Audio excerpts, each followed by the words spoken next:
The meeting to order. I hear myself. This is the Tuesday, September 26, 2023 meeting of the Shrewsbury Select Board. I am the chairperson, Beth Cassavant. We'll just go around and introduce ourselves for those people that are in the room who may not know us. Hi, I'm Teresa Flynn.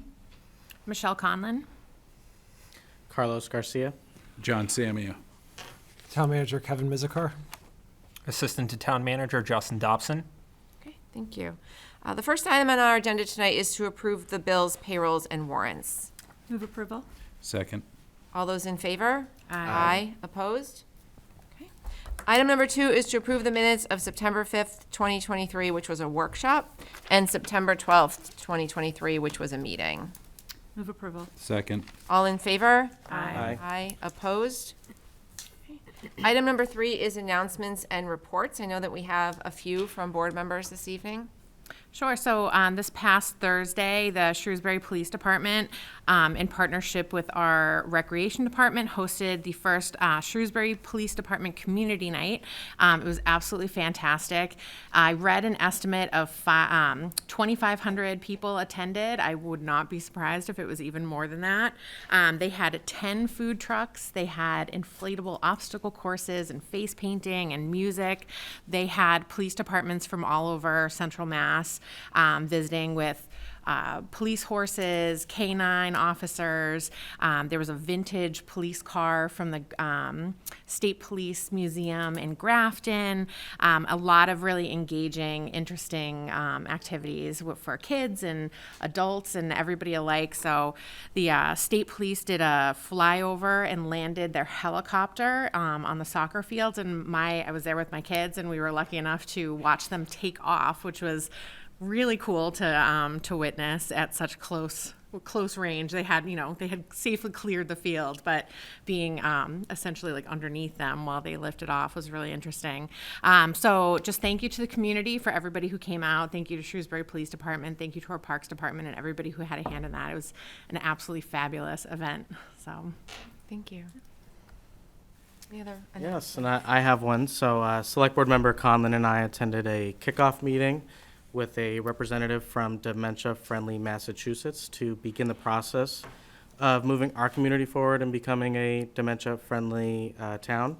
Stakeholders from different groups were there: the library, Council on Aging, the schools, fire department, and the Commission on Disabilities, and others. And we'll continue to work in partnership with all of the stakeholders to come up with recommendations, best practices, so that we can earn that designation and increase the quality of life for those in the community who are living with dementia or are caring for someone with dementia. And I think what's interesting to note is that the designation will also open us up to several grant opportunities, which will just allow us to continue supporting more different dementia-friendly initiatives in town. So very excited about that, and we'll keep you all updated as we move forward. Thank you. I also just wanted to recognize the Spirit of Shrewsbury Committee for their hard work and perseverance this weekend. It was a very challenging forecast to navigate, but they did manage to get in all of their events, including the expo at Oak Middle School on Saturday and the parade on Sunday. So congratulations again to Grand Marshal Missy Hollenbeck, and gratefulness and thanks to all the volunteers who put together a really fun weekend. All right, item number 4 is the town manager's report. I don't have anything this evening. Okay, item number 5 is public comment. Pursuant to Select Board Policy 31, to offer citizens the opportunity to provide public comments during Select Board meetings on matters within the board's authority. And no one has signed up for public comment this evening, but if in the future someone is interested in doing so, they just need to contact the manager's office prior to the meeting, the Monday at noon prior to the Select Board meeting. Item number 6 is under meetings and hearings, but it's not 7:05. So I am going to,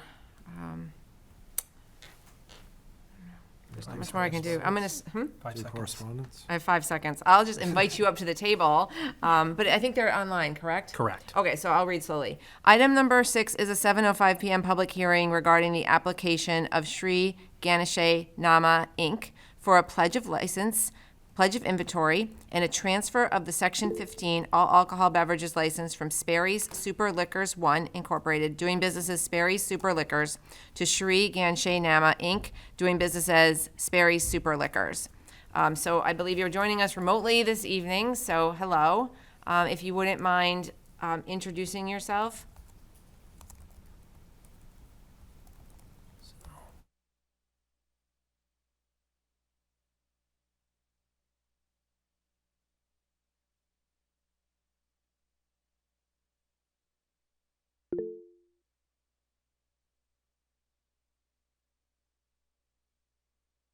Here we go.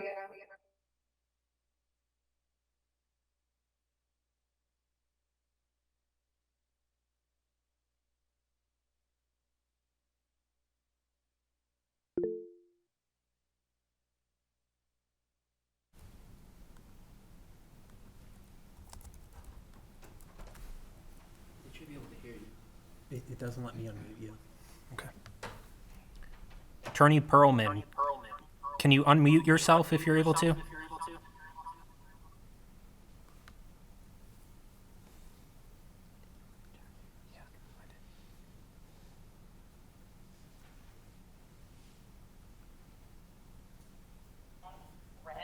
Did that do it? Yes, we can hear you. Yes. Very good, thank you. Okay, I couldn't hear you either. Well, I think we have it now. Okay, sorry about that. That's all right. I needed to get to 7:05 anyway to start this hearing, so this worked out very well. Okay, good. Okay. So again, if you wouldn't mind introducing yourself. Absolutely. If it please the board, my name is Arthur Perlman. I represent Sanjay Sunny Patel and Shri Ganesha Nama Inc. They're seeking a transfer of the package store all alcoholic liquor license currently held by Sperry's Super Liquors 1 Inc. for the premise at 299 Hartford Turnpike in Shrewsbury, and a pledge of the liquor license and alcoholic inventory to Rockland Trust. There was published notice. Mailed notice to abutters is not required for a transfer. Shri Ganesha Nama Inc. is a Massachusetts corporation. Sunny is the sole officer, director, and shareholder. Sunny currently is living at 12 Laurie Lane in Charlton, Massachusetts. Sunny has worked at Super Food Mart Inc., located in Charlton, Massachusetts, which has an all alcoholic beverage liquor license and is owned by his father. Sanjay or Sunny will be the manager of this business and spend at least 40 hours per week at the business. The business to be operated at 299 Hartford Turnpike in Shrewsbury will be open 7 days a week with hours of 8 a.m. to 11 p.m. Monday through Saturday, and 10 a.m. to 8 p.m. on Sunday. The layout of the store will be as per the floor plan that I submitted with this application. Sanjay or Sunny Patel, already having been in the liquor business, is familiar with the laws relative to the sale of alcohol. Additionally, Sanjay or Sunny has already completed TIPS program and has their certification.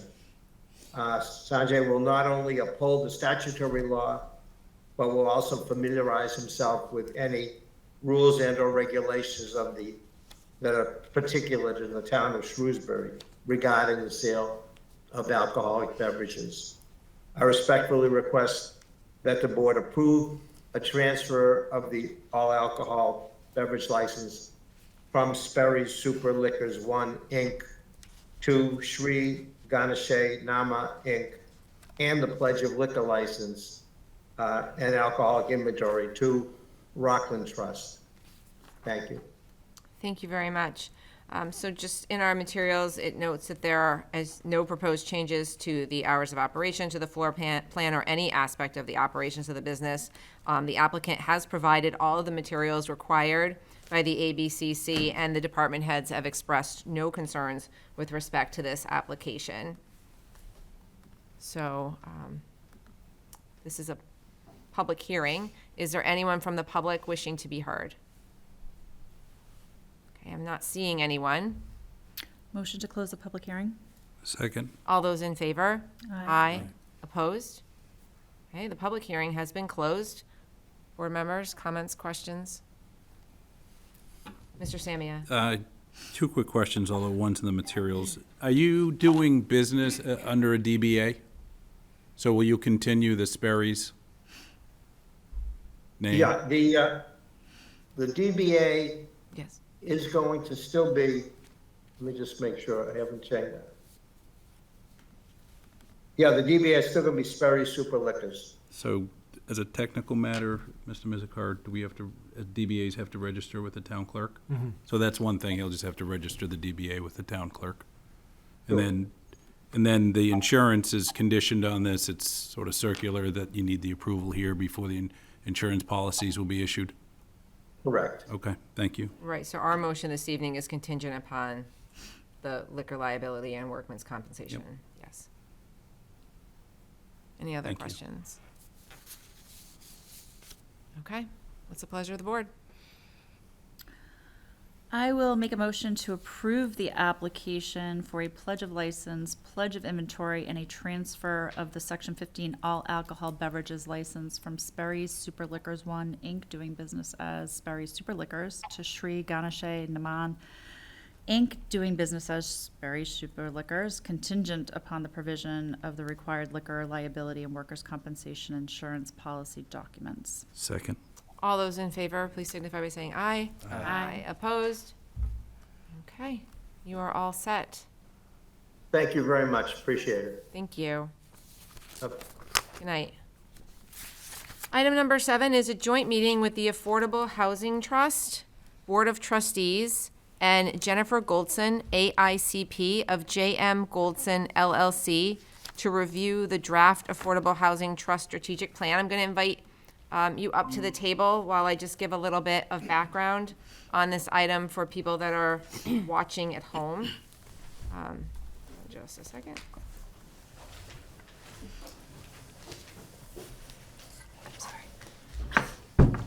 So the town of Shrewsbury amended its bylaws to create an affordable housing trust at the annual town meeting in 2021. And then this Board of Trustees, which was a 5-member board that was composed of 1 member of the select board, the town manager or their designee, and 3 members appointed by the select board, has been working to create an affordable housing trust action plan. I'd like to recognize all of the work that you've put into this. I'm really excited to have you here presenting your plan. And if you wouldn't mind introducing yourselves for people who are watching at home, just so we know who we have at the table before you get started, that would be great. Sure. I'll start. Hector Cruz, Chair of the Affordable Housing Trust Committee. Christopher McGoldrick, the Director of Planning and Economic Development. Jen Goldson, founder and managing director of JM Goldson, a consulting firm. Beth Shea Bryant, Vice Chair, Affordable Housing Trust. And then I also want to mention that Mr. Garcia is the Select Board's representative on the Affordable Housing Trust. So thank you for your time and effort into this as well. Thank you. So thank you for having us tonight. As mentioned, I'm joined with members from the Affordable Housing Trust, as well as our consultant, Jen Goldson. We can go to the next slide. As detailed, thank you for that introduction. So as the board will remember, in 2006, the town meeting adopted the Affordable Housing Trust legislation. That was then, the bylaws for the Affordable Housing Trust were adopted in 2021. From that time, the trust has been working in development of this action plan. The contract was awarded to Jen Goldson in January of 2023. We've been working diligently from that point, and we're really happy with the product that we've come up with. So that's our kind of snapshot of where we started and where we've gotten to. Next slide, please. So this Affordable Housing Trust Strategic Plan is a document that will coincide with 3 other documents that we have related to housing, which is our master plan and last updated in 2016, our housing production plan updated in 2019, and our zoning bylaws that includes inclusionary zoning provisions. The Affordable Housing Trust Strategic Action Plan was developed through an RFP process, and it seeks to develop a 5-year framework to guide the activities of the trust, to refine the goals and strategies of the trust, and develop an operating and funding framework for them to act upon. Kind of up at the top there, I have a little bit of a list of deliverables, and we'll run through each of those as we go. The deliverables that were received, we have a draft mission statement.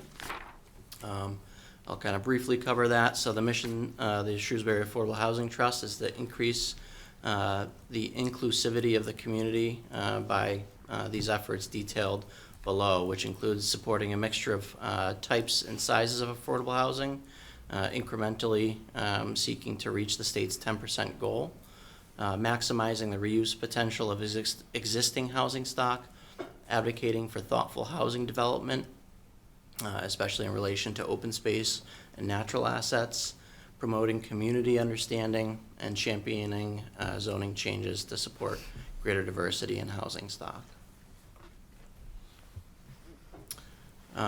We've also developed criteria for evaluation of funding requests. I'm not going to go through each of those, but as the trust looks to partner or develop housing projects, these criteria will guide that development strategy and provides that framework for them to act within. We came up with a number of funding goals that are described in the document provided. The funding goals describe the trust priorities for allocating the trust funding over the 5-year strategic planning period. It's looking to, the first goal is creating at least 25 units over the next 5 years, with some additional in there, being sensitive to the local needs for deeply affordable housing units, which has been identified in those documents that were discussed earlier. Prioritizing funding for development to create or preserve affordable units in perpetuity. Leverage funds for development initiatives to support Shrewsbury's documented local needs, including for senior and disabled households and first-time home buyers, and coordinating land acquisition efforts, especially prioritizing existing town-owned land.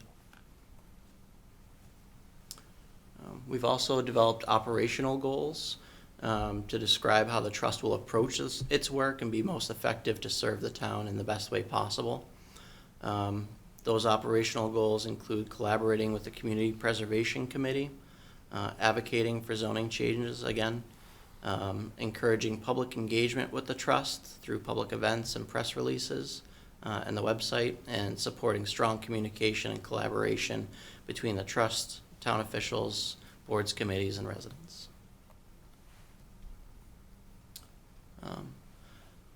We've also developed a 5-year priority action plan. So the priority action plan actions for the trust are intended to actualize those goals that we just discussed. Stepping through those shortly, so they're split into short-term, medium-term, long-term, and ongoing projects. Sorry, next slide. So the short-term goals, we have 3 of them identified, looking for fiscal year 24, looking to establish relationships with local and regional nonprofit and mission-based development partners. So these are like Habitat for Humanity and other organizations. Collaborating with the Community Preservation Committee, and creating an inventory of public lands and properties that are ideal for housing redevelopment, in collaboration with the Select Board and staff. For medium term, looking at 2 to 4 years, that's FY25 and 27, the trust is going to look for their first acquisition of land and related pre-development work, participating as well in the update of the housing production plan, by attending focus groups and interviews for that. Moving into the long term, so that's 5 years from now, looking at fiscal year '28. The trust will begin the process of developing a second site proposal to be acquired, again, moving towards that 25 unit production target. At that time, 5 years, we'll have hit the 5-year plan, and it'll be time to review and adjust those goals to see what's changed and what can continue. Ongoing efforts that will be done throughout that process is communicating with the Shrewsbury Housing Authority for additional opportunities, collaborating with staff to review inventory of the SHI, the subsidized housing inventory, especially identifying any expiring uses that we can replace or potentially partner with continuing those uses to keep them on the SHI.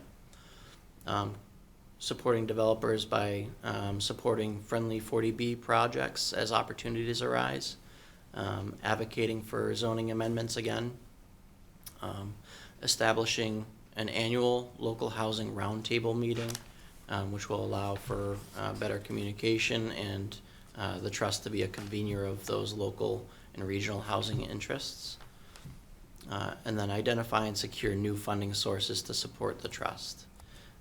As well as considering proposals to create additional affordable units or more deeply affordable units than currently are.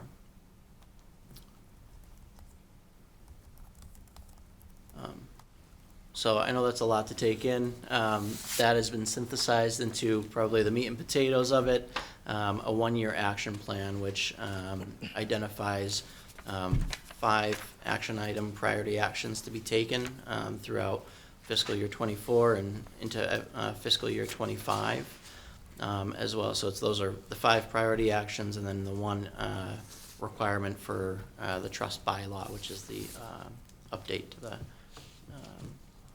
bylaw.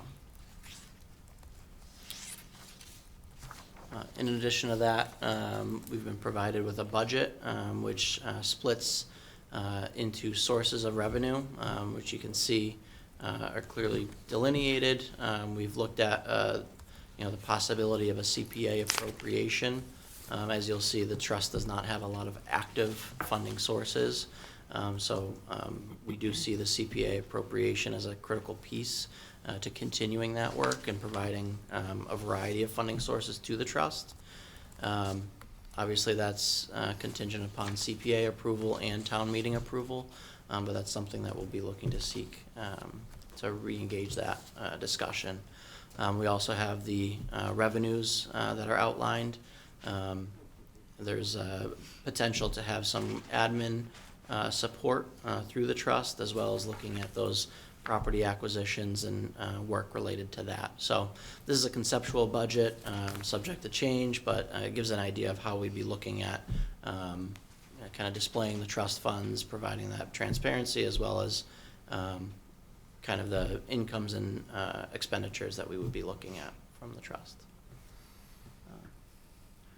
With that, thank you. I know that was a lot to take in. I'll kind of, with your permission, turn it over to Jen Goldson and the trust members if there's anything else that they'd like to add.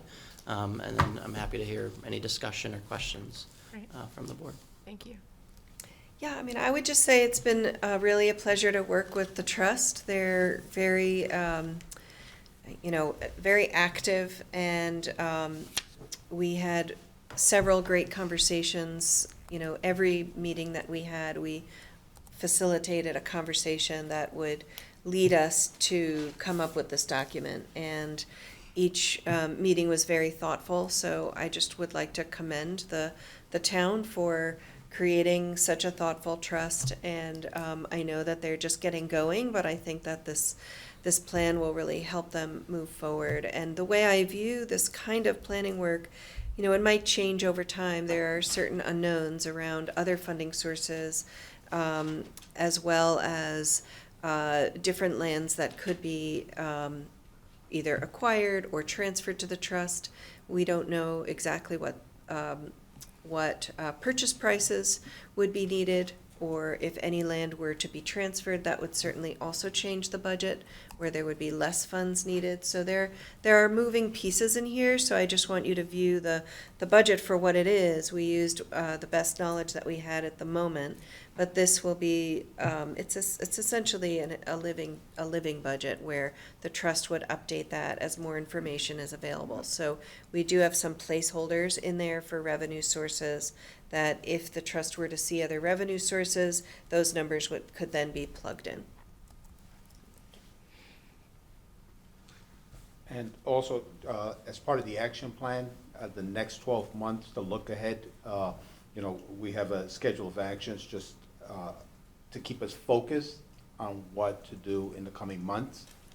It will help us, stay on target and on track, and hopefully, we can see, some work or fruits of our efforts, in the very near future. But I'd like to thank Jen and the team and the committee for a lot of time, a lot of evenings we spent together in, ironing the plan out. I'm proud. I'm happy with the product here, and I'm just looking forward, for the next 5 years.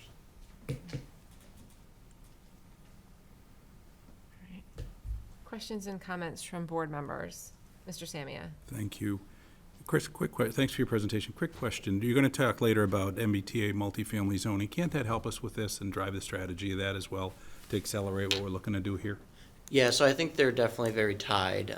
Certainly, and when I get into the MBTA zoning, we'll talk about how that relates to the a lot of the things that I mentioned with the subsidized housing inventory and just housing in general.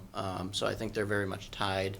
I don't think one or the other is helping. I think they really coalesce together and kind of dovetail into an effort. I think this provides a framework to better achieve some of those actions, and the MBTA zoning will be another tool that we'll utilize through this. Okay, thank you. A couple others? Of course. So if I remember correctly, the housing production plan, one of the biggest demographics, age groups that we were losing was the 25 to 34-year-old cohort.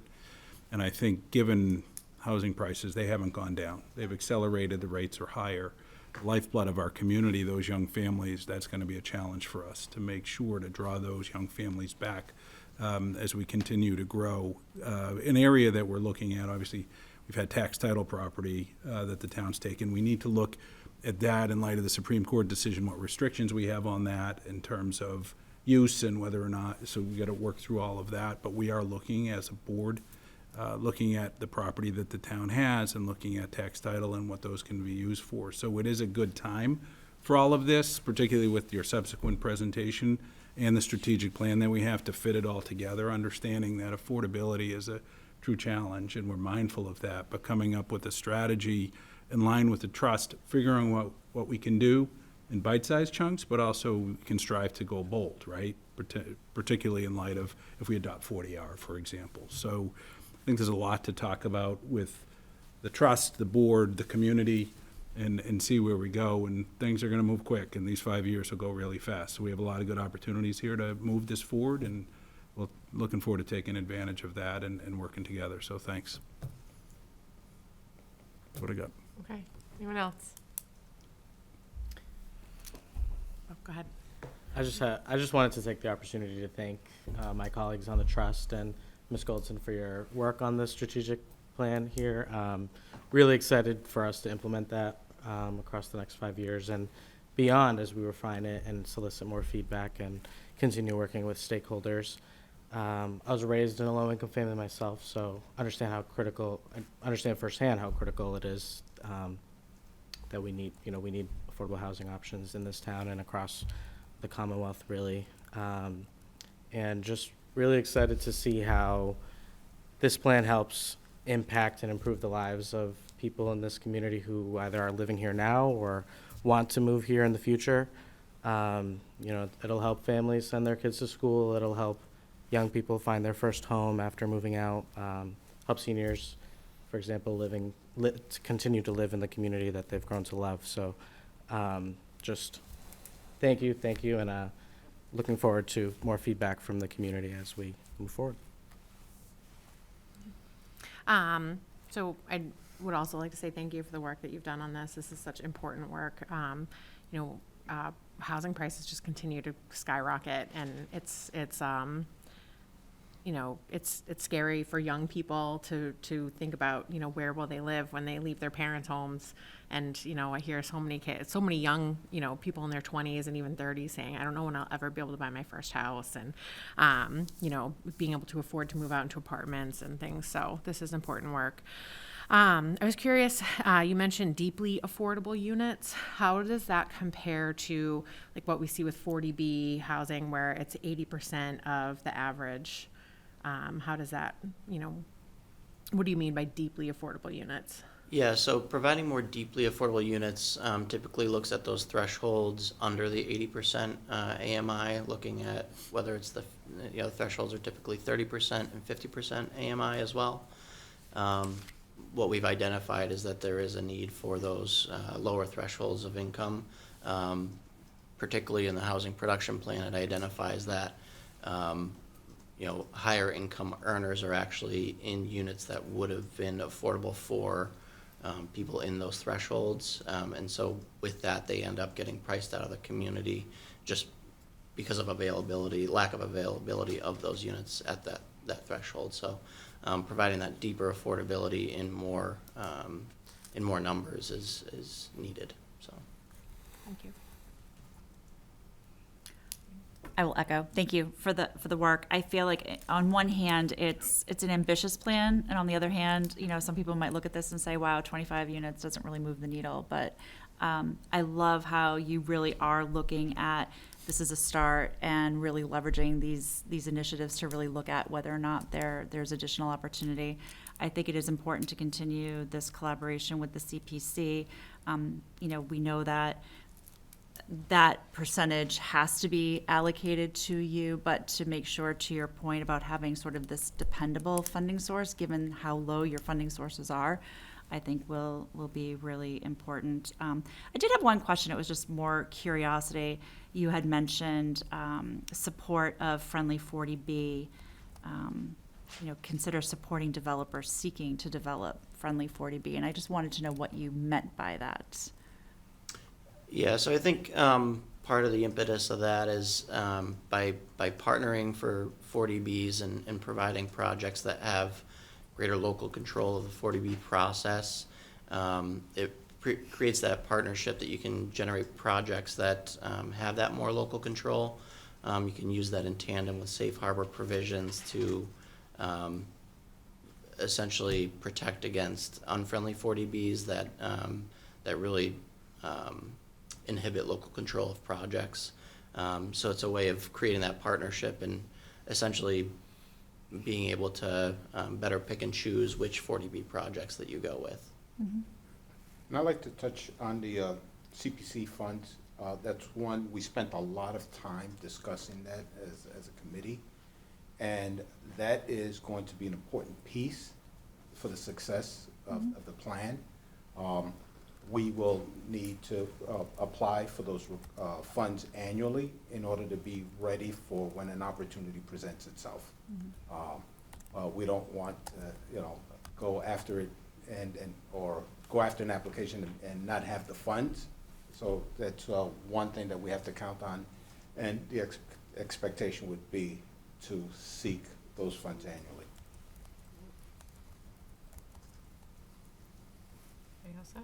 I just had a couple of questions. So the CPC funds that you were referring to, is it 10% of CPC funds that are earmarked yearly for affordable housing? And then are those funds meant to be shared with other groups that might be also working toward affordable housing, like the Shrewsbury Housing Authority? Or how would that work with applying to CPC for funding? Yeah, so the 10% that's allocated for the CPC goes into their housing reserve account, their affordable housing reserve account, controlled by the CPC. What some communities do is they'll either kick a portion of that 10% or the full 10% directly to the trust as a funding source.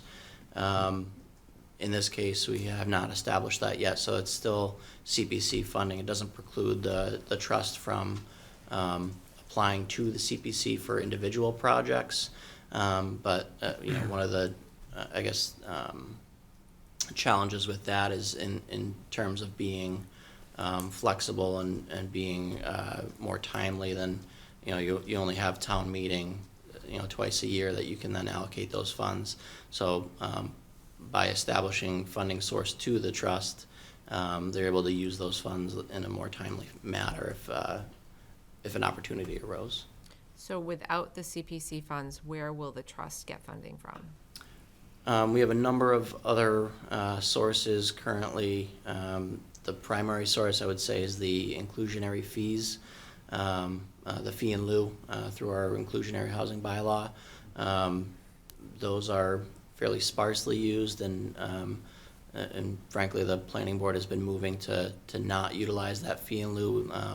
Doesn't generate as much of an impact as the actual creation of the affordable units in the project. Right, so for people who are watching, the fee in lieu is when developers opt to pay into the Affordable Housing Trust rather than create affordable units in their development. Correct, thank you. Just want to make sure people may not know what that is, but continue. If there's more. Yeah, so it's an opportunity for developers to pay into the trust, but again, the town has considered moving away from that inclusionary fee, or I should say the planning board has considered moving away from utilizing that because it's not as impactful, but it is a primary source for the trust, so. Okay. So when I read through this, something that I had in the back of my mind is something that I've kind of been thinking about when you talk about the zoning, right? Is that something like when we think about accessory dwelling units and allowing them in more zones by right and with fewer restrictions on them as a way to create affordable housing? Like, is that something that the trust would consider pursuing in a zoning change? Yeah, I think accessory dwelling units are definitely an opportunity to look at adding into the inclusionary zoning that we have existing. Another avenue that we might want to look at is there's a number, units that essentially operate under the affordable thresholds, but they're not on the SHI because they're not deed restricted. So there may be opportunities either through zoning and through other opportunities to again create those partnerships to, if they redevelop a site or are renovating, if there's a partnership that they then put in a deed restriction for whatever incentive we can come up through zoning or otherwise. Would be another opportunity. Interesting. I mean, there's just so many different ways that I think the trust can act to create affordable housing. I think sometimes when we are kind of thinking about it, you're not talking necessarily about building a house and keeping it affordable forever, right? Because there's not that much money in the trust to be able to do that. So when I think of the Pulte development that's planning to come in, is there a way to purchase a unit and, put trust money towards whatever the down payment or something, so that it becomes affordable for someone? Or could you give a tangible example of how the trust would work to create a unit of affordable housing? Yeah, and I'll lean on Jen to give some additional examples, but I think what you mentioned, that could be an opportunity that if the trust was able to purchase a number of units and then put the deed restriction and then resell them, that would be an opportunity to generate additional affordable units in a already permitted project. So you'd resell them at deeply affordable, as we were talking, You'd right? put Not the at deed the restri- 80%. Put the deed restriction on, and that caps the resale amount. Obviously, the trust would want to recoup at least some of the funding, but that would be depending upon how we restrict it. Right, thank you. And then I'm happy to jump in with another example, which I think is one of the main ways that we're looking at when we're looking at development potential of potential sites. And so I know you had mentioned maybe tax title land, maybe there's other lands that could be transferred. So having land that doesn't cost the trust money to buy is a big asset, because then they can issue a request for proposals, find potentially a mission-driven developer who can build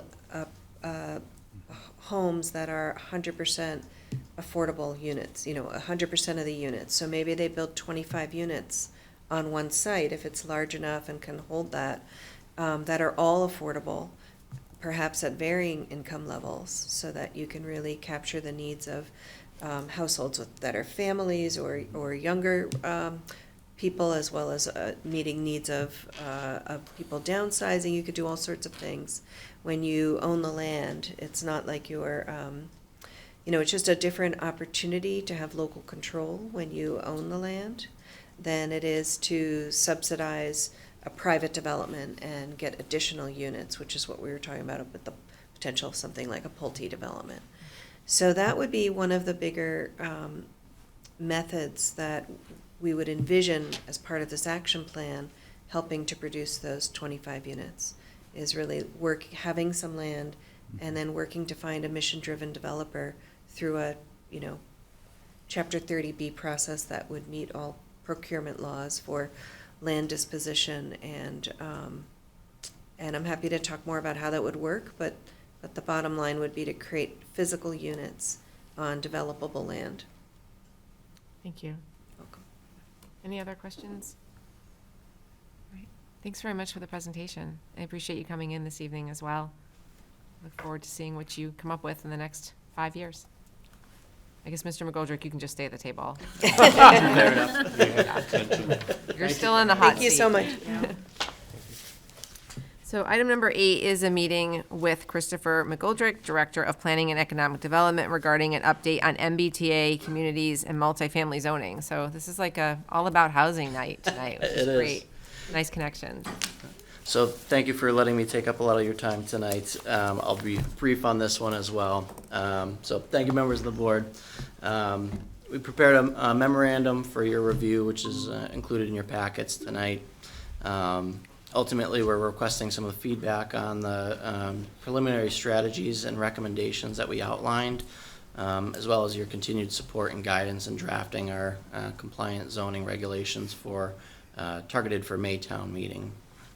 I have a brief presentation. We'll touch on a number of items, looking at a really 30,000-foot refresher on what MBTA Communities is for the viewers at home, as well as the recent updates that we've seen, anticipated impacts of this legislation for Shrewsbury, and recommended strategies and next steps. So the next slide, thank you. So MBTA Communities is legislation that was enacted in January of 2021. The Executive Office of Housing and Livable Communities, formerly DHCD, has been managing the rollout by providing technical assistance, guidance documentation, and public listening sessions. Granular details of compliance have been seen multiple iterations and refinements. We're actively monitoring the progress. The overarching goal of the legislative mandate is for communities to adopt zoning, that meets the specified set of requirements, namely high-density housing by right. Site plan approval can be required, which is another local control. Failure to meet compliance steps renders the town ineligible for a number of significant grant opportunities. There's currently 13 identified explicitly by EOHLC. The town regularly applies for many of those listed grants, and which would be affected by non-compliance. As you remember from our January presentation, we were looking at, we currently utilize approximately $5 million worth of grants tied to these programs.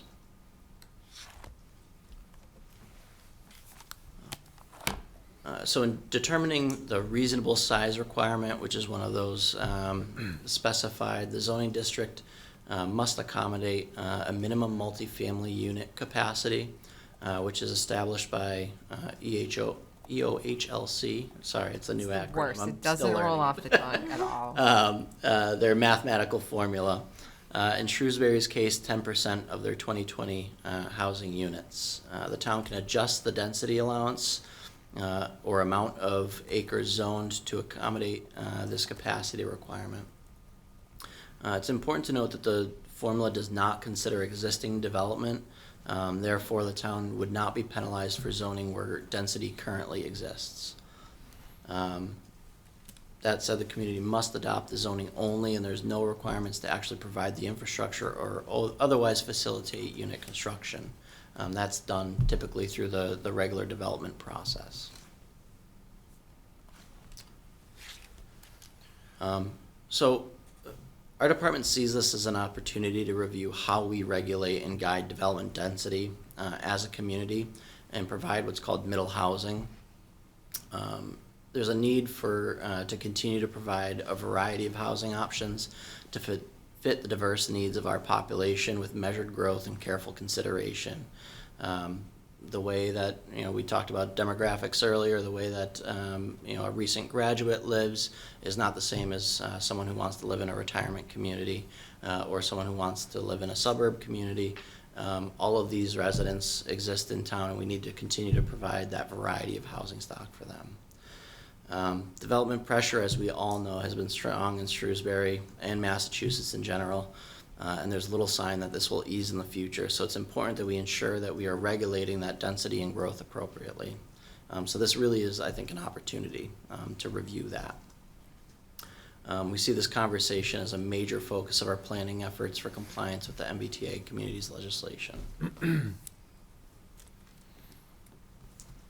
So what does 15 units per acre look like?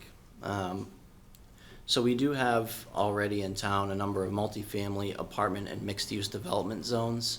I've kind of detailed a couple of those examples. Again, talking about that existing density, I think this provides an opportunity to, in a sense, take credit for what we've already developed while making redevelopment opportunities more streamlined. I've provided a graphic that shows very formulaically what 15 units per acre looks like, but as you'll see from those local examples, the design, look, and feel of a 15 dwelling unit per acre project can vary widely depending upon the specifics. The commercial component, the open space, parking style, etc. Pairing regulations with thoughtful and effective design guidelines is going to be critical. So moving on. So we've provided a number of strategies that the community may want to explore, as well as some preliminary zoning considerations to begin framing this discussion. We'll step through each of those briefly in the next few slides. So looking at 40R smart growth zoning. So smart growth zoning seeks to promote housing density in order to concentrate development in ways that preserve open space, build on existing infrastructure, and promote local health. The Massachusetts 40R legislation specifically encourages this type of zoning and provides significant fiscal incentives for implementing such zoning. Next slide. So a number of Massachusetts communities have already implemented 40R districts, but as you can see from that map, it's not yet widespread throughout Massachusetts. The mass.gov website provides 3 40R profiles as case studies that we can kind of look at briefly. Some of them, most of these 3 communities are much larger than Shrewsbury, much more dense. So I don't think that this is the look that we would be going for, but I just kind of want to touch on those a little bit. So Haverhill, they did 40R zoning for their MBTA station. That's a 53-acre mixed-use district that developed 362 units and provides for over 500 additional units that weren't previously allowed. They received $1,686 for the implementation of the zoning, and they've also received an additional $1.7 million in state funds for their city's intermodal parking facility. The zoning was adopted in 2007, and since they had 2 projects, one in 2009, one in 2010. So this 40R has been around for quite some time. So you can see that. So the next one that they identify, and again, I think it's worth taking a peruse on the website. They have much more information. I'm kind of just skimming over these, but the other one is Reading, which also did a 40R smart growth district around their MBTA station. This is a 26-acre mixed-use district, has 53 units built with 11 affordable units. They did smart growth zoning to provide for a minimum of 256 units not previously allowed. They received $509,000 to the general fund for their implementation of the zoning. That zoning was adopted in 2009, and then they received their project of 30 Haven Street in the summer of 2012. The next one, so I think this one is a little bit more related to what a Shrewsbury example may be, but again, Northampton is a larger community. So Northampton redeveloped their old state hospital. It was a 16-acre mixed-use district, 63 units built, including 32 affordable units, and providing for a minimum of 156 housing units not previously allowed. They received $320,000 to the general fund for the implementation of their zoning. That was done in 2007, and they received their first project in 2008. Why I say I think this is a, conducive to a Shrewsbury example is it shows reuse of an underutilized property, namely their old state hospital. So identifying properties like that we could utilize for achieving this zone, I think, is an opportunity that we may want to look at, since we don't have an MBTA station in town. So the next thing I wanted to touch on is the economic feasibility analysis, and what that is that's directly related to kind of what we talked about earlier tonight with the Affordable Housing Trust Action Plan. So currently, the affordability component that we can put into the zoning is capped at 10%. Except for if we either adopt 40R zoning or conduct this economic feasibility analysis. If we do that and it justifies it, we're able to increase that affordability to 20%, as well as pursue those more deeply affordable thresholds. So again, it's currently capped at 80% AMI. You cannot go under that and still remain compliant unless there's an economic feasibility analysis that justifies pursuing those more deeply affordable units. I think we have the data already to justify that, but again, we'd have to conduct the study to again, drive those numbers home and show that there is that need. I think, kind of one of the things, the graphic that I have there is, this is from our housing production plan 2019. The data's probably a little bit stale at this point. We're due for an update. But one of the metrics that I always use is the SMOKE HAPPY and GRAPPY, which is the median income cost of living. So what they usually do is anything under 30% of individual income going to housing cost is what's considered a housing cost burden. What we see in Shrewsbury is large portions of our community, whether it's homeowner with mortgage, homeowner without a mortgage, or especially renters, are spending upwards of 35% of their incomes towards housing costs. So we do see a large portion of our community that is housing cost burdened. And that again drives the need for pursuing these types of opportunities. The next slide is from our safe harbor options. So our office provided a memo previously to you looking at safe harbor thresholds. I'm not going to go through those in detail, but again, I think this is an opportunity to look at developing projects and zoning for projects that will allow for more aggressive pursuit of our subsidized housing inventory, those safe harbor provisions, and ultimately that 10% goal from the state.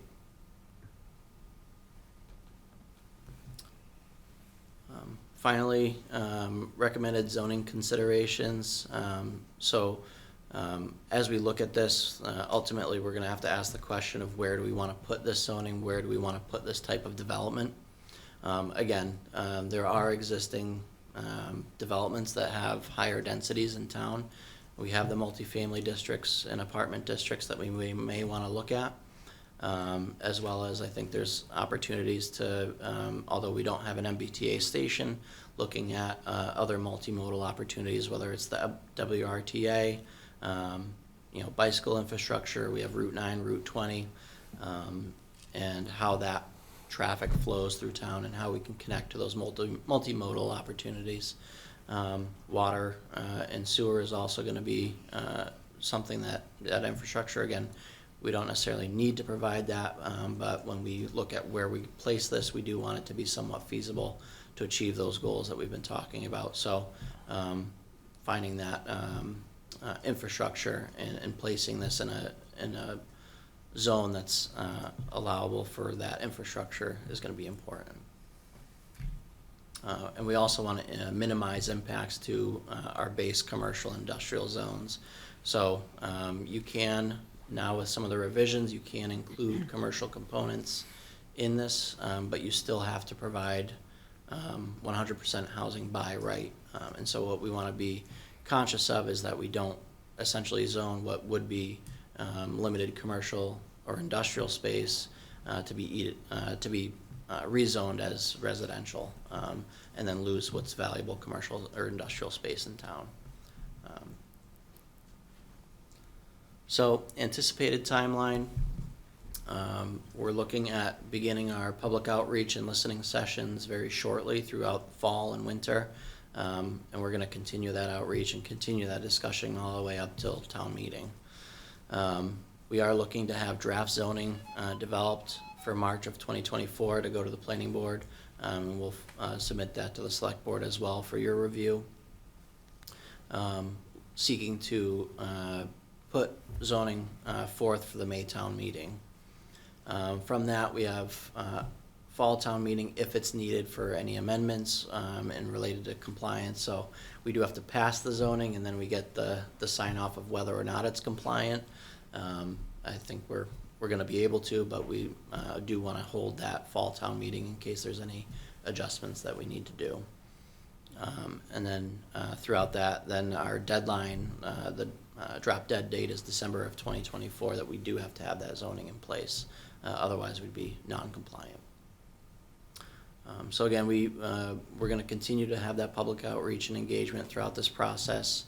Encourage the select board as well as the public to engage in this process, help us develop these regulations, and really develop meaningful legislation for the Maytown meeting.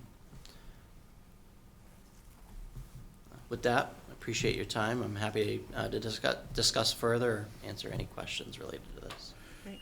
Thank you very much for the presentation. Board members, any questions or comments?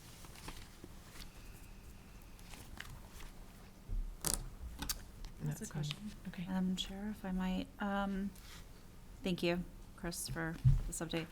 Just a question, related to your public outreach, what is it that you're looking to accomplish in engaging the community? Is it their input on where they would like to see this zoning take place? And,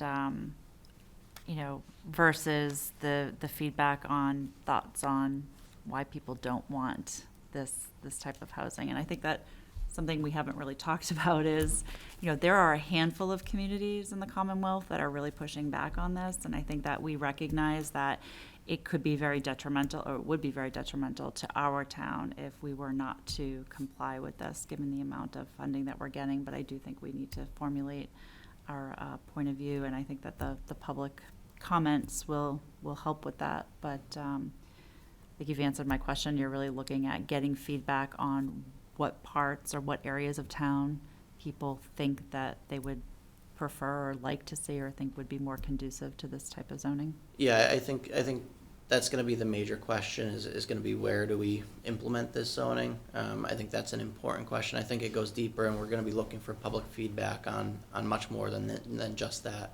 I really want to be able to partner with the community in developing the language that we use to regulate this. So again, I think the design guidelines are going to be critical to how we develop the actual design of these types of developments. The location certainly, and then I think the entire process, we need to have them engaged and be a partner in this. in all of it. So. And just, I guess, in terms of the, I really just want to, I think, come at this with a perspective of, I think there is an opportunity here.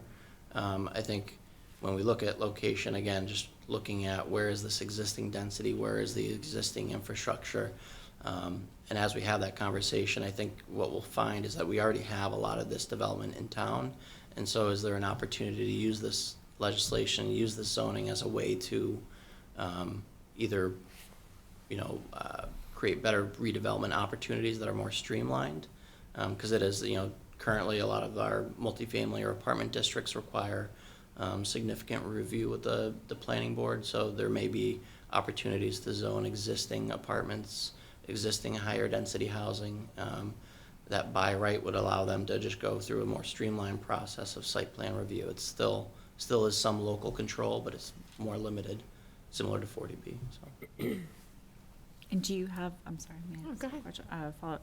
You had mentioned that the opportunities for existing dense areas, do you have any facts around how big that opportunity is at this point, or is it more still in development? Yeah, still in development, and so we've kind of shied away. I want to partner with the community really in determining where we look at. So I've kind of shied away from identifying, these locations are really conducive, in my opinion. I think there's opportunities to look at where there's existing higher density. There's opportunities to look at where there's sites that may be conducive to redevelopment, whether it's housing now or some other type of development, that we see that this may be a reuse opportunity. And I don't think this is the case, but if the community said, no, we really want to look at new locations that are currently undeveloped, if that's the direction the community wants to go, then we'll look at it in that way. I don't think that's the case, but. So is one of the benefits of looking at an existing area that you wouldn't need to impact like the natural resources, like the trees, basically like clear cutting to create, like when a development comes in, if there's already an area that's developed in some way, there'd be less of an impact? Is that what the thinking is behind it, or? Yeah, and that's in general terms the idea around the smart growth development, which really this legislation is kind of promoting. That smart growth development is really looking at concentrating development to allow for additional housing, additional units and space in ways that protects the environment, because you're able to then not build on available open space, similar to like cluster zoning for subdivisions. It also allows for, you don't need new infrastructure. You can build on the existing infrastructure, whether it's water and sewer or electric, internet, all of the kind of infrastructure that we use in our daily lives. So there's a lot of those opportunities to then, it kind of lowers the cost of development on both the community and the developer to utilize those existing resources. Thank you. Questions? I have another one, if that's okay. No one else seems to be jumping. So I know that we have to allow space for about 1,500 units to be built. But they don't have to be built, right? We're just creating the zoning so they could potentially be built. But you're saying it doesn't all have to be in one location, correct? Right, so the requirement is to set aside or to designate 50 acres for zoning. It does not need to be one contiguous 50-acre parcel. We're an adjacent community, so we're able to put that 50 acres anywhere within the town borders, and it can be split, whether it's 25 acres here, 10 acres there. We can kind of locate different areas. Obviously, we don't want to do spot zoning, so it shouldn't be one parcel each, but we can look at, again, I think there's an opportunity to look at those existing zoning districts of apartment, multifamily, or some of the mixed-use development that we've seen may provide an opportunity. All right, thank you. Anyone else? Any comments? What will the role of the planning board be in this process?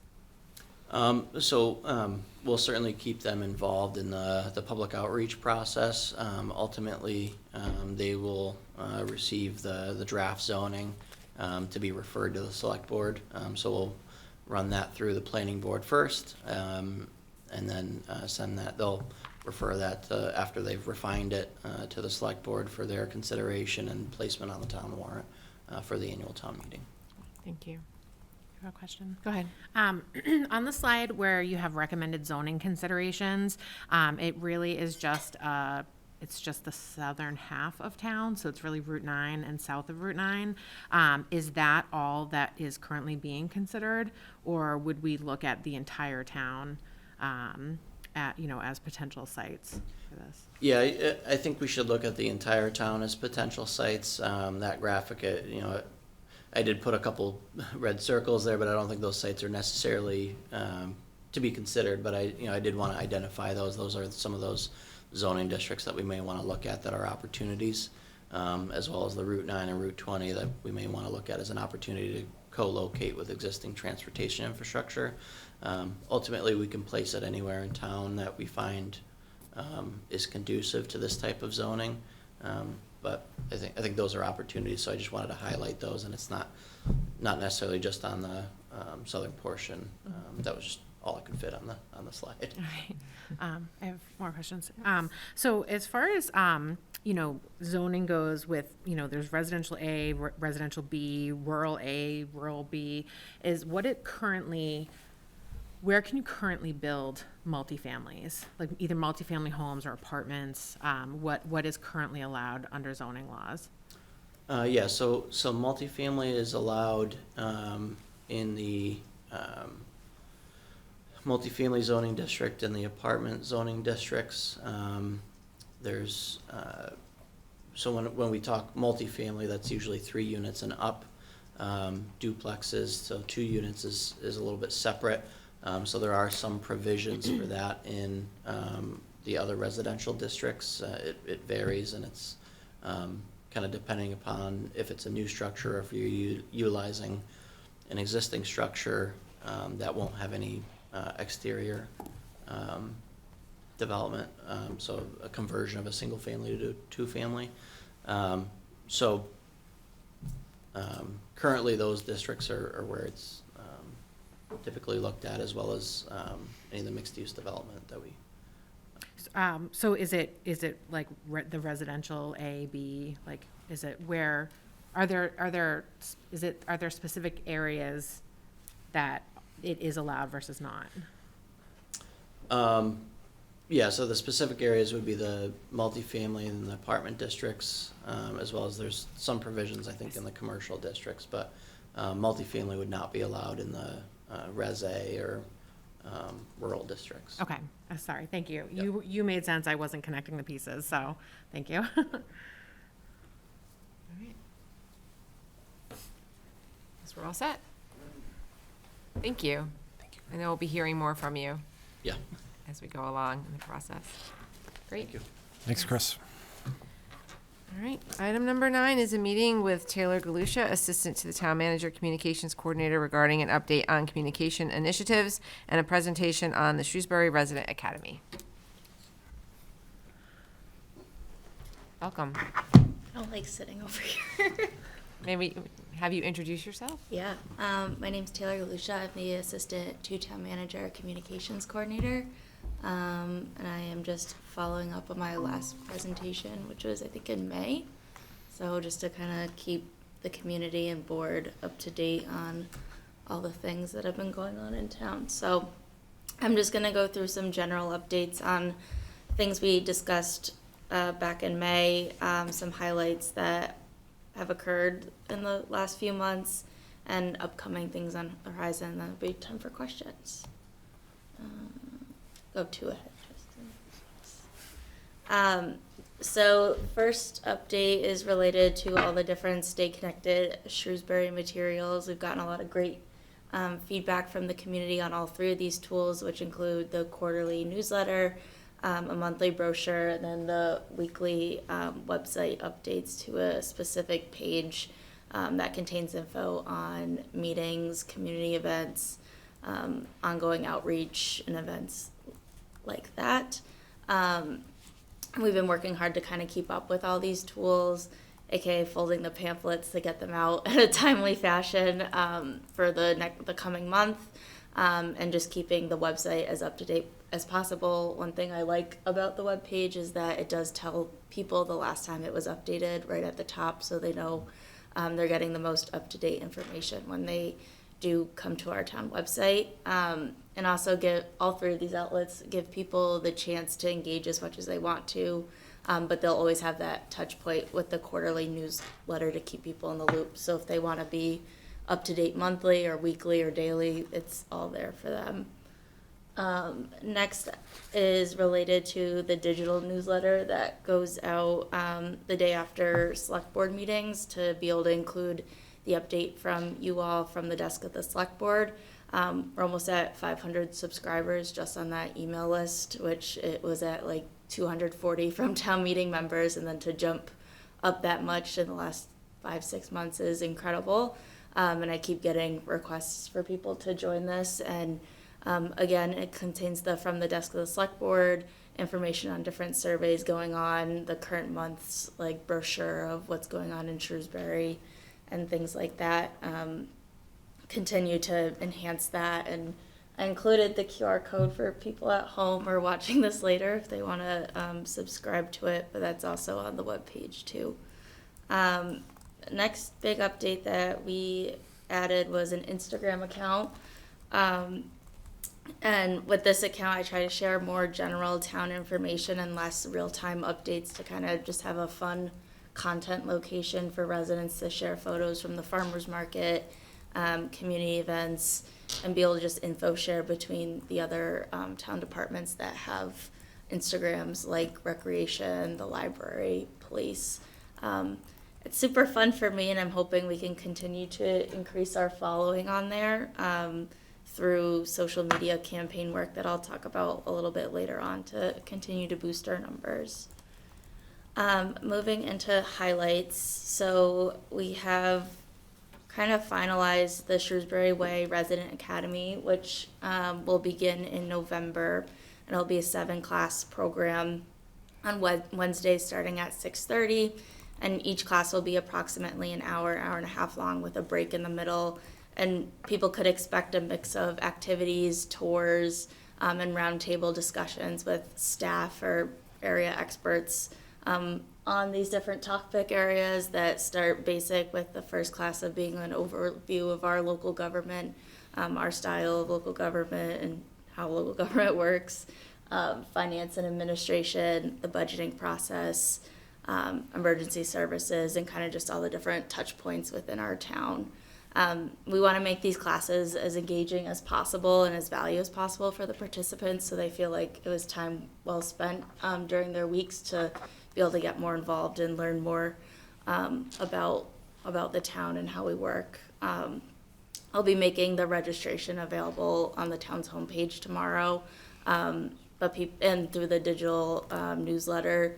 But people can also, on the next slide, there's a QR code if people want to register at home that are watching. And the deadline for registration will be October 20th. So we'd hope to have a quick turnaround with that. Next big highlight that I was super excited to finish in August was the first edition of the Shrewsbury Connection quarterly newsletter. We've received a lot of great feedback from the community on it being just a convenient way to see an overview of the town's activities, and a lot of people emphasized that they enjoyed getting it in the mail. And we are almost out of all our extra copies that we've had all over the public buildings in town, so it feels like it's been well received. We also have it online on the Stay Connected Shrewsbury page for people to check out if they prefer digital news still. And next under highlights, we've started having monthly communications group meetings. Do I think I'm missing this slide? Is it out of order? Oh, no, it's out of order. Oops. And it's been between the manager's office, the school department, DPW, library, all the kind of major outreach offices in town. And it's basically just to hope to coordinate our outreach efforts and leverage each other's audiences to communicate more effectively together instead of our separate silos, which is kind of what's happening now. So we've had 2 meetings, and our next one is again in October, and they've been really productive so far. And we're starting to develop a lot of good internal tools to make sure, see what challenges we're all experiencing and how we can kind of help each other out, and learning a lot about the tools that we all have that maybe others weren't aware of. So I'm really excited. It's a great group of people. So finally, under highlights, you all highlighted the Shrewsbury Police Department Community Night last Thursday and the Spirit of Shrewsbury Saturday. I just wanted to share some photos from from those two. For me, they were really great events, and I had a lot of fun connecting with community members in person, talking about the town and ways to stay connected. We had fun activities like decorate your own town hall, tons of different information from different departments, and I had a lot of one-on-one conversations with community members just about things they've noticed changing with our outreach, and they've been well received.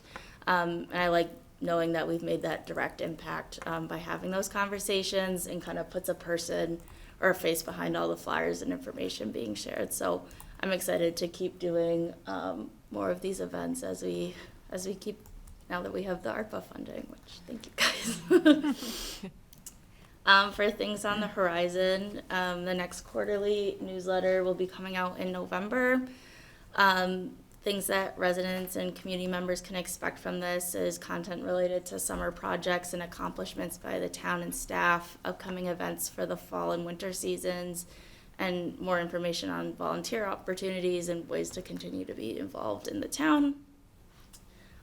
We are still going strong with the town manager download. Our next episode is this Thursday with Ruth Anderson talking about assessing and the reclassification process, which is very timely because that'll be coming up on one of your agendas in October. We do new episodes every other Thursday, and I've been having a lot of fun recording them. And Mark Sarah and Shrewsbury Media Connection have been a great partner in this process too. And obviously, we always love to hear more from residents during our resident question segment on the podcast, and residents can engage with us directly by submitting questions to tmdownload@shrewsburyma.gov. We'd love to be able to answer them during the podcast and get new topic ideas. And it can be found on all different streaming platforms, but on the webpage for it, off of the town manager page, all the different links for Spotify, Apple, etc. are on there. A bigger project on the horizon for me is condensing our listserv categories into 4 main ones. The screenshots on the slide are all the different ones we have. I started counting and then I lost count, so there's a lot, and we want to take it down to 4 main ones that include community events, board and committee meetings, urgent town updates, and general town information.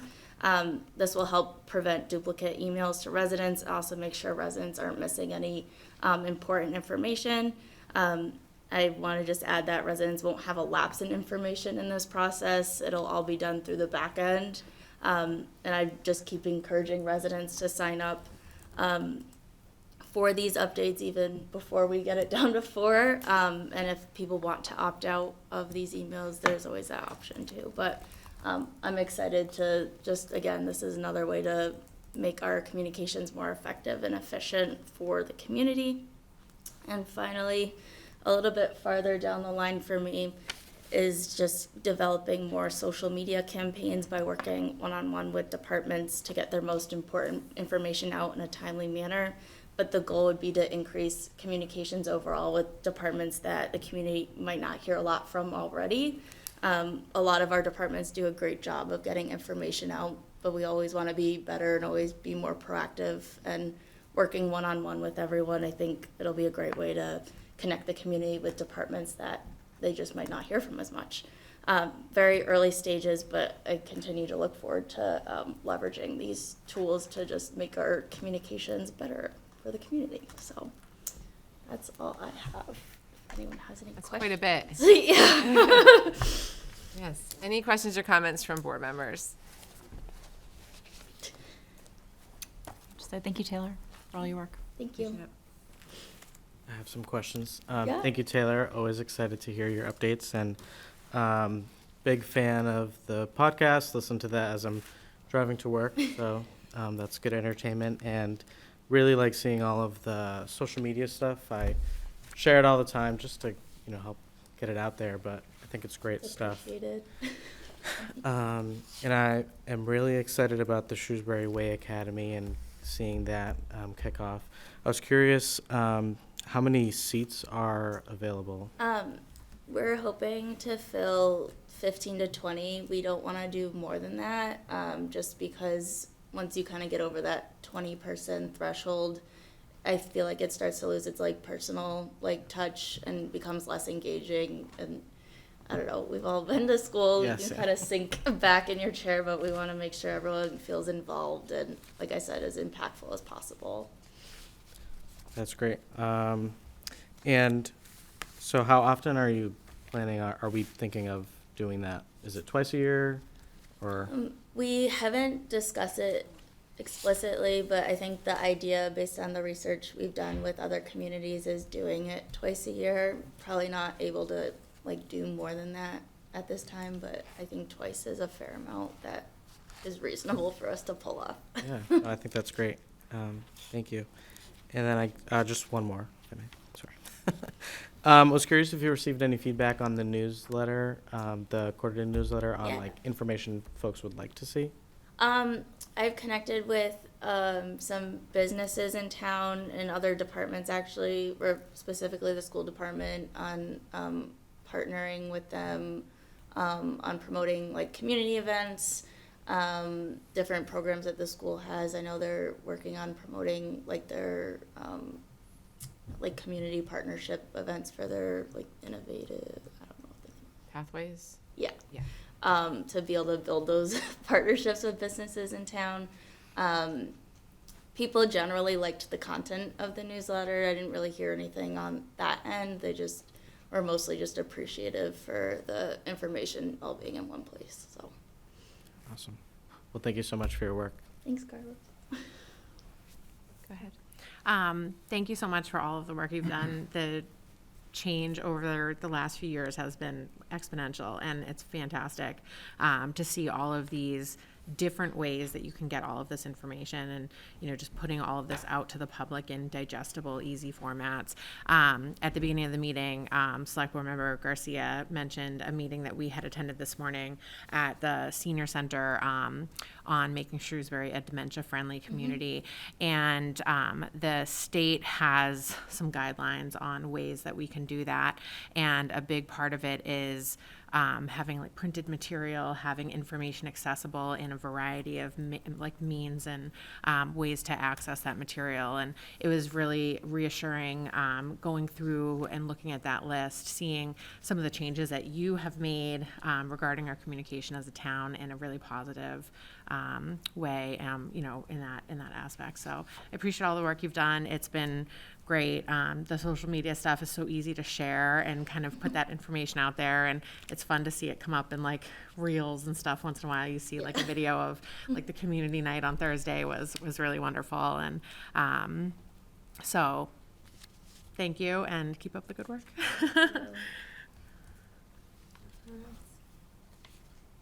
All right. Thanks so much for the update. I notice that you're making progress because I see less questions on the community forum pages about whether or not trash is delayed.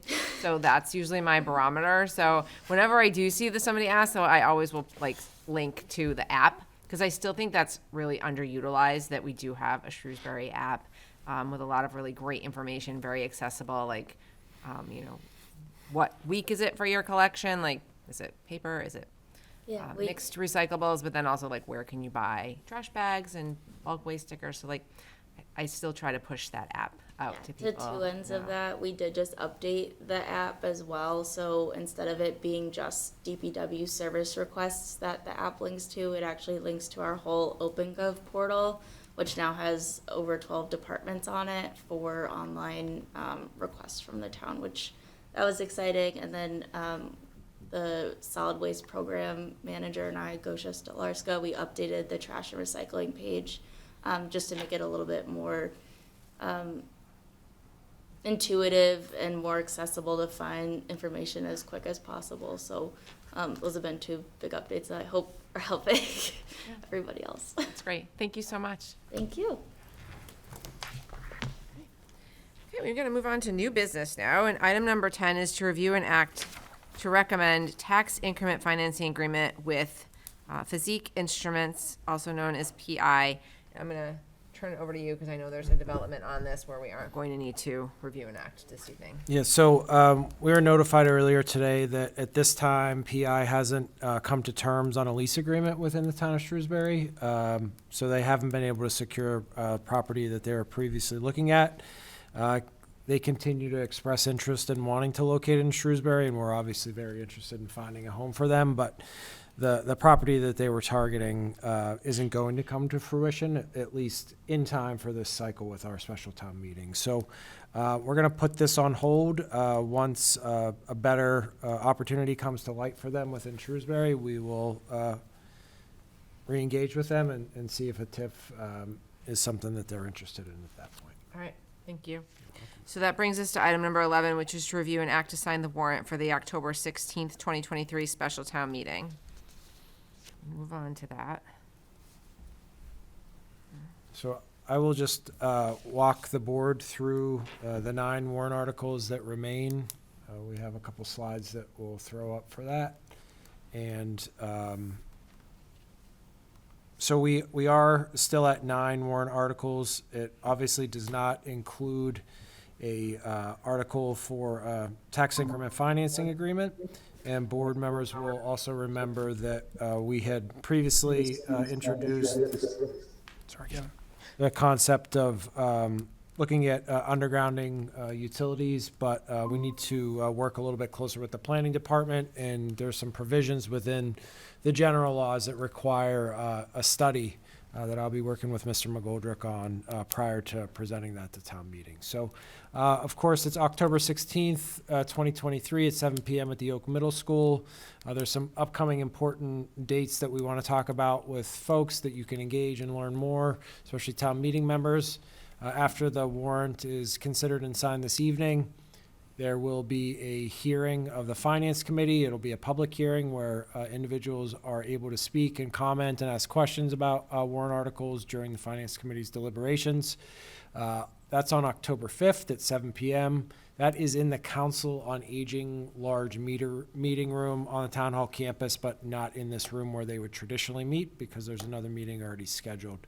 So then on October 10th, the Select Board will be reviewing the articles in greater detail once we have the motions finalized and make recommendations on most.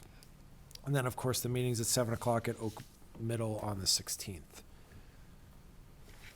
So Article 1, we will be proposing to make some adjustments within the fiscal year 2024 budget.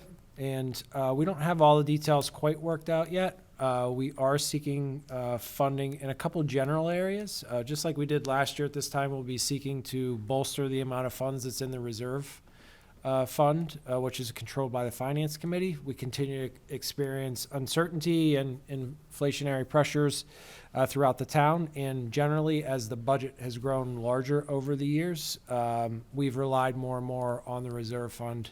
It's a tiny fraction of the budget, and it comes in handy at the end of the year based upon the review of the Finance Committee if any adjustments are needed. Additionally, we are seeking additional funding. We've struggled to be able to fill vacant positions and retain staff in very certain positions. And because of that, those challenges that we've been facing, we are requesting additional funds into the Personnel Board account to be able to provide us with flexibility. So We'll detail those out more to the board over the next few days and present them to the Finance Committee on Thursday the 5th. We are proposing to continue to build the general reserves of the community and place funds into the general stabilization account, and that is the town's rainy day fund that we'd rely upon in emergency or unforeseen circumstances, so we'll be making a contribution. Article 3, we will be proposing some additional capital improvements that will augment what was passed during the general capital budget at the annual town meeting. The most significant investment that we're looking to make would be to provide air conditioning accommodations within certain school classrooms to help provide a better educational environment as temperatures seem to be higher in the beginning of the school year and at the end of the school year. The superintendent has had to modify schedules, and classroom environments have not always been conducive to education, even if we still have school in session. So this investment of $400,000 would look to improve the conditions within about 100 classrooms across the district. These would be considered temporary measures, and that it wouldn't be whole building HVAC systems, but we do hope we will be making investments that are durable in the at least 5 to 7 year category until we can take on much larger projects to potentially address these matters on a permanent basis. For Articles 1, 2, and 3, we have the opportunity to make these investments and change the budget because of continued strength within the general tax base and higher than anticipated new growth funding that comes in from the general tax levy and within the local receipts funding bucket or Schedule A due to strong economic activity in the community. None of these adjustments are going to in any way compromise the duration of the override. They are largely one-time investments or adding to our reserve funds rather than building ongoing expenses. Article 4 is a housekeeping measure on the financial side of the house where we'd rescind the roughly $40 million that's remaining as authorized for us to borrow for the construction of the Beale Elementary School at 214 Lake Street. So that project is now done. We had to borrow the full $92 million anticipated value of that project because that's what MSBA asks us to do. We knew we'd never need all the money, and we were extremely fortunate to have a very successful project come in well under budget. So we're going to rescind that $40 million. It basically takes that line of credit away from us and is looked favorably upon by bond rating agencies the next instance when we need to borrow. Article 5 is an article where we're seeking to provide additional taxpayer relief, which has been a significant initiative of the Select Board. There is certain circumstances when individuals are eligible for real estate tax deferrals. And currently, if a property is in a real estate tax deferral because of financial hardship primarily, we charge 8% interest under the general laws. There's an option to only charge 4%, and we are seeking to move from the 8% to 4%. This is really an equity issue. Most people, well, all people who are in a tax deferral situation have some significant financial hardship. The vast majority that we've seen are often elderly. And if we would be charging the higher interest rate, we're basically eating into the value of their asset whenever their property is sold or otherwise monetized by the owner. And we don't want to be digging into those most vulnerable in our community's financial assets. So we'd be moving the interest rate again down from 8% to 4%. There's only one property in town that currently is in deferral, so there's no significant financial impact to the community, but will be meaningful for those who find themselves in this situation. Article 6 is an opportunity to use Community Preservation Act funds to transport and restore a historic piece of fire apparatus. It's a 1926 American LaFrance fire engine. It was built specifically for the town. It is currently in the town of Burton, Texas, and owned by a former Shrewsbury resident who lives there. The gentleman is looking to donate the apparatus to the community. It would take about $9,500 to transport it and associated parts up in a closed shipping truck. And then the balance of the funding would be used to restore the vehicle to parade quality. So the truck, again, came to Shrewsbury in 1926. It was a year before the town's 200th anniversary celebration. We hope to have the vehicle restored and able to participate in all the 300th anniversary celebrations here in the community. So it's the town's third motorized fire engine. The prior two pieces of equipment are not known to exist anymore. We believe that they've actually been scrapped. So this is a great opportunity to get a true historic artifact that benefited the community back. We'd be restoring it in-house through the skills and in partnership and contract with other individuals, but most of the work will be done in-house by firefighter Joe Milos. And so the complexity and knowing that we need to manufacture most of the parts that we need to replace, given the age of the equipment, and that it's going to be opportunistically worked on, means we need a long horizon to get the equipment restored even by 2027. So that's why we're moving forward with this request, which is supported by the CPA and the Historic Commission at this town meeting in October. Article 7 is to make some, I think, rather routine amendments to the dog control bylaw. There are two factors. We are aligning the fees within our bylaw with the general laws, which we're required to do. And the second area that we would address is changing the hearing authority to a general hearing authority designation where it currently reads select board. So the board knows that through the general laws, you have the authority to delegate who the hearing officer is, and you've actually made that move to the chief of police. So we seek to generalize the language within our own bylaws to reflect the state general laws. Article 8 and Article 9 are very similar. Recently, town meeting members and others will remember that we sought town meeting's approval to allow the town clerk to make administrative changes within the zoning bylaws. So anytime we renumber or add a bylaw, delete a paragraph, we make those changes at town meeting. We don't often always catch the references to those sections that we're adjusting or paragraphs that we're removing, which may be in obscure other sections of the bylaws. So we're seeking that approval of town meeting for the town clerk to make administrative changes, numerical changes with regards to the section numbering of the bylaws for both the general bylaws and the personnel bylaws. And then the clerk would have that authority across all of our legislative documents. So just a housekeeping matter that means that we won't have to go back to town meeting, just simply change Article 14 to Article 13 and so forth. So that's the 9-article warrant that we have presented. We had some other, I think, more interesting articles that have fallen by the wayside in the last few days, but the remaining 9 articles are still important, and we need to have the town meeting on the 16th and move forward. I think Article 6 is still pretty interesting, the fire truck. I just, wanted to thank you and Deputy Chief Colby and Firefighter Milos for the time you spent in front of the CPC.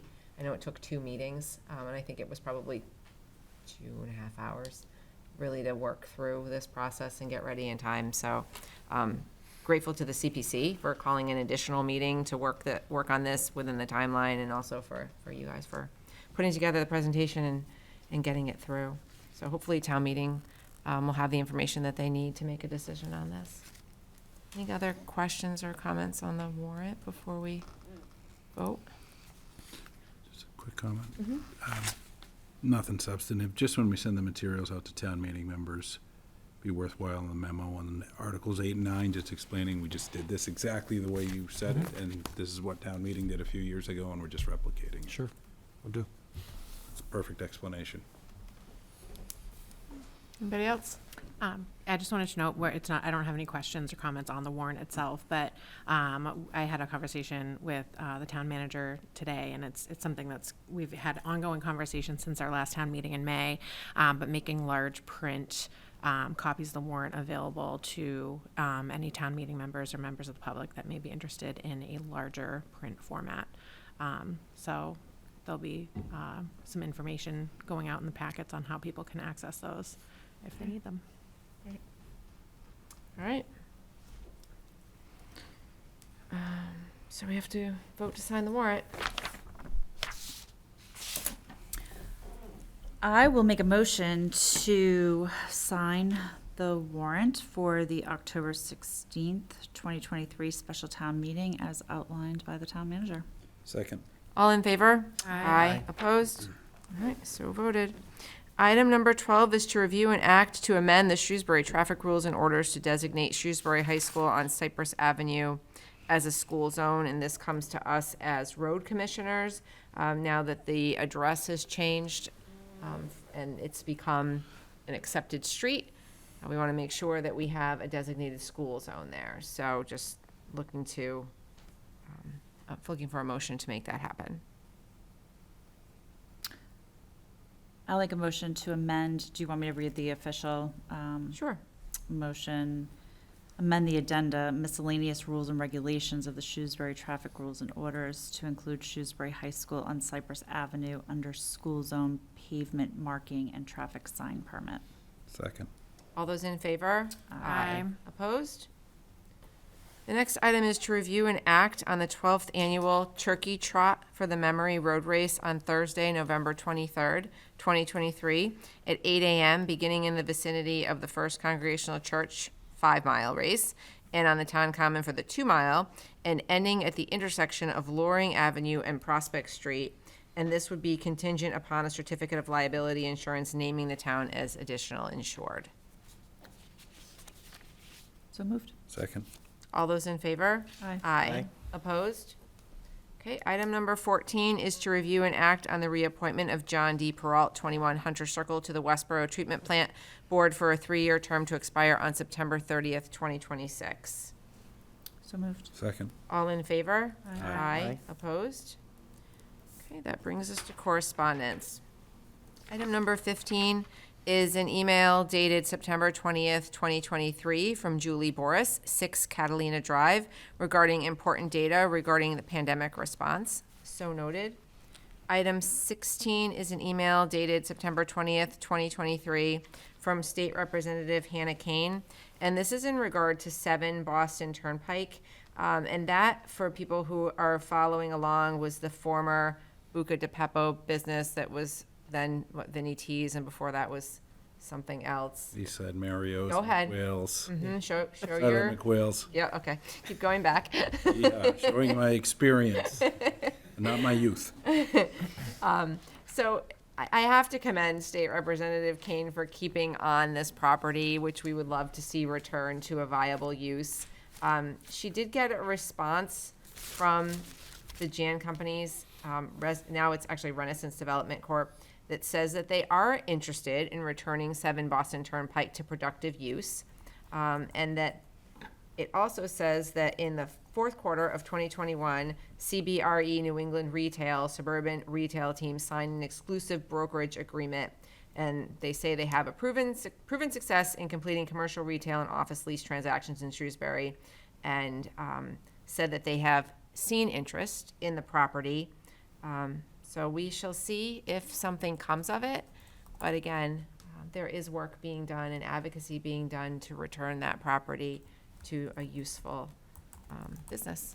So, item number 17 is an email dated September 20th, 2023 from Annette Shine, Board of Directors for Riverside Community Care, regarding an informational event on October 4th, 2023.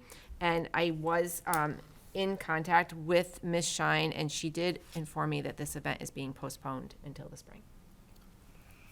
And so that is the final item on this agenda. If there's nothing else to come before the board, I'll take a motion to adjourn. So moved. Second. All in favor? Aye. Aye. This meeting is adjourned.